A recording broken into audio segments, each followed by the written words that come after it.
తండ్రి శయానికి సూత్రములు తండ్రి దేవ మహోన్నతుడ సర్వాధికర్త అయా ఈ శివవారంలో ప్రభా మీ మందిరంలో కూడున్నాం తండ్రి. ఇంకా రావాల్సిన వాళ్ళు కూడా నీకు సోదరుగాని వాళ్ళు నడిపించు అయా. వచ్చిన వాళ్ళు కూడా జ్ఞాపకం చేసుకో, వాళ్ళు ఆశీర్వదించు, దీవించు, మహింపరచు.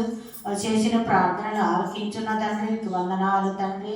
ఎవరెవరు ప్రార్థన ఎలాంటి ప్రార్థన ఆలకించిన వాళ్ళకి మీరు సహాయం చేసి వాళ్ళకి తోడై నడిపించమని అడుగుతున్నాను తండ్రి. ఏసయ్యా నీకు వందనాలు స్తోత్రం నాయన. యెరూషలేము మందిర సంఘ బిడ్డల కోసం, కాపుల కోసం, పిల్లల కోసం ప్రార్థిస్తున్నాను తండ్రి. నీకు వందనాలు అయా. నీకు స్తోత్రం గత వారం అంతా కాచి కాపాడిన తండ్రి. వాళ్ళ పనుల విషయంలో నాయన మీ సహాయం నడిపించినందుకు నీ కృతజ్ఞత స్తుతులు చెల్లిస్తున్నా తండ్రి.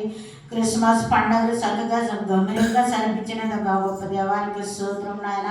ఇంకా ముందట ఇలాగే జరగాలని ప్రార్థిస్తున్నా. ప్రతి బిడ్డను ప్రతి కుటుంబాన్ని ఆశీర్వదించి సంతోషంతో నింపమని, వెలుగుతో నింపమని ప్రార్థిస్తున్నానయ్యా. చీకటి నుంచి గద్దించి చక్కటి వెలుగుని నింపమని ప్రార్థిస్తున్నానయ్యా. ప్రతి కుటుంబాన్ని దీవించు, ఆశీర్వదించు, మహింపరచు. ఈ ఉదయకాల సమయంలో నా ప్రార్థన ఆలకించి ఈ చిన్న ప్రార్థన సైన్యాన్ని చేర్పించుకోవాలి. యేసుక్రీస్తు నామములో అడిగి వేడుకుంటూ ప్రార్థిస్తున్నాం తండ్రి. ఆమేన్. దేవునికి స్తోత్రం. హల్లెలూయా.